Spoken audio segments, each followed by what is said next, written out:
what are the various compositions inside these volumes. So the first thing, I'll start with the intracellular. So as we talked about it, about 74 trillion cells. Interestingly, the composition inside the cell of various chemical molecules is almost the same in all of the cells. Due to that, we treat all of those 74 trillion as one big cell. So let's say this is our one big cell over here. Inside the cell, so I'm not going to make the nucleus and the Golgi apparatus and the reticulums and those.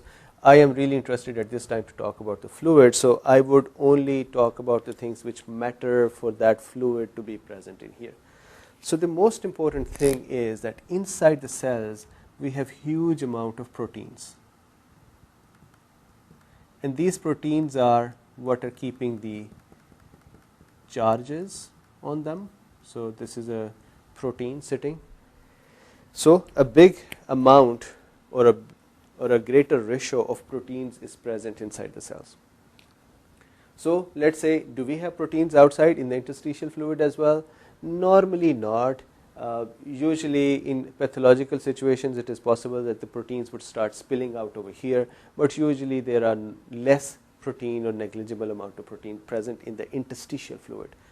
And how about the protein? So I would say really very small protein or almost no protein. How about intravascular system? Yes, we have proteins over here.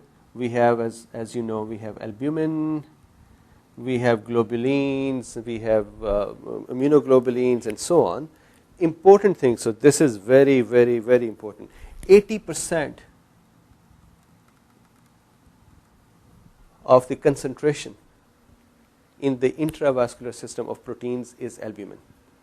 So albumin is the major hitter. It is the big hitter inside the vascular systems. So we're talking about the compositions. We started from the intracellular, we talked about the proteins, and I went to the interstitial and intravascular as well. And so we have a greater amount of protein is present inside the cell. That is understandable. So we are 74 trillion cells, which has a lot of proteins in them. Then we have almost negligible proteins inside the interstitial fluid. In pathological conditions, proteins can appear, for example, after the inflammation or after the infections and so on. We're not talking pathology right now, we're talking physiology. Negligible amount of proteins in the interstitial fluid, and then there are proteins present in the intravascular system. You are aware of the albumin, you're aware of the globulin, immunoglobulins and so on. Out of those, 80% are albumin. So do not forget about this. 80% of the concentration is albumin. Okay, so that is one area. The second is sodium. So I should actually say sodium chloride, but remember, sodium and chloride, they would dissociate when they are poured into the water. They would dissociate, and about 93% of sodium chloride molecules would dissociate into sodium and chloride. So why do I say about 93%? Why do I mention that over here? This will really be useful when we would be talking about the osmolarity.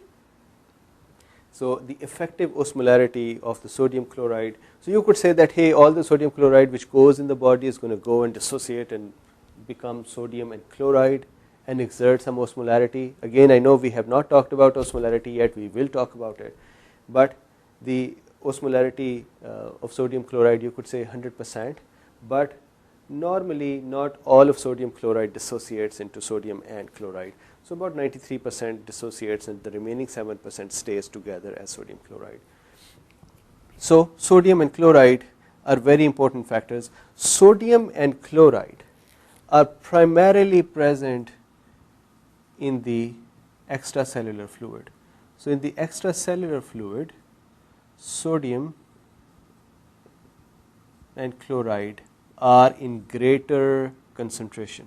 So if I make this, a greater concentration of sodium and chloride present in the extracellular fluid. A very tiny amount of sodium and chloride present here. Very tiny amount, very tiny amount. So why is that? Why do we have a very small amount of sodium and chloride over here, or sodium over here? So that is what you should know as a doctor. Similarly, let me say one more thing, very important thing. We have more sodium here than we have sodium here.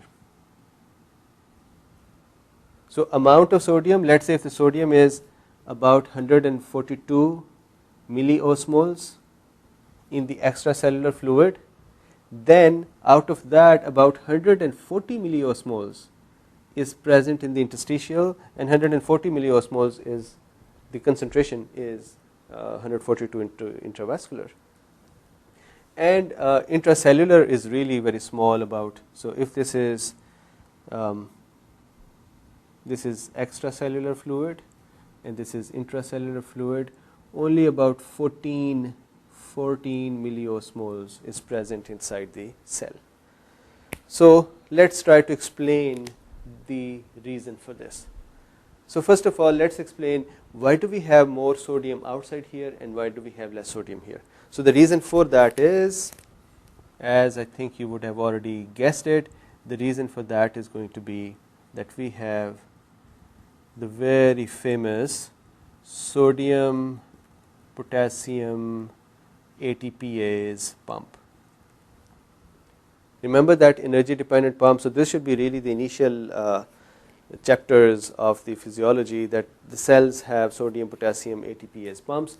The function of that pump is that it throws sodium out and it pulls potassium in. Guys, thank you very much for watching. Make sure that you like, subscribe and share this video. Like it if you like it. If you don't like it, then don't like it. And then subscribe if you want more videos. We upload videos regularly, so if you subscribe to the channel, you can get a notification and the video will appear in your inbox. And if you hit the bell button as well, then you can get the notifications for this as well.